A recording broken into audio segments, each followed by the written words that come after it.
ဒီတစ်ပတ် running မှာပိုင်း948ကတော့ရေအွန်းပေါ့နော်ဂျီအွန်းကိုသူ့ရဲ့စမ်ပေးတွေကနေပြီးတော့မှကောင်းမောင်းတင်ပေးတာ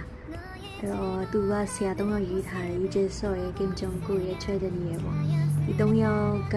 သူ့ဘယ်လိုတွေတင်ပေးမလဲယူဂျေဆော့ကဘယ်လိုမျိုးစိတ်ရှိရှိနဲ့တင်ပေးမလဲကင်ဂျုံကိုကဘယ်လိုမျိုးဒေါ်လာတွေထုတ်ပြီးတော့အော်ဟစ်မလဲချွဲတဲ့နေရဘယ်လိုလွယ်မလဲပေါ့နော်အဲ့ဒါအရင်စိတ်ဝင်စားဖို့ကောင်းတယ်ကြည့်ဖြစ်အောင်ကြည့်ကြပါအရင်လည်းယူရတယ်ပြီးတော့နောက်တစ်ခုကဒီ running man ရဲ့ nutrient မှုပေါ့နော်ချစ်ချင်းမြတ်တာနဲ့ nutrient မှုကိုခံစားရတယ်မသိကိုကိုကောင်းမောင်းတင်ပေးနေတယ်လို့ပဲသူတို့ရဲ့စကားတွေသူတို့ရဲ့အပြုအမူတွေမှာဒီအရင်ကိုဘယ်လိုပြောမလဲကြည်နူးရတယ်ပေါ့နော်သူတို့ရဲ့ချစ်ချင်းမြတ်တာတွေသူတို့ရဲ့စီနီယာပီတာမှုတွေရောပေါ့နော်အရင်ကိုချစ်ဖို့ကောင်းပါတယ်ကြည့်ပြအောင်ကြည့်ကြပါရှင်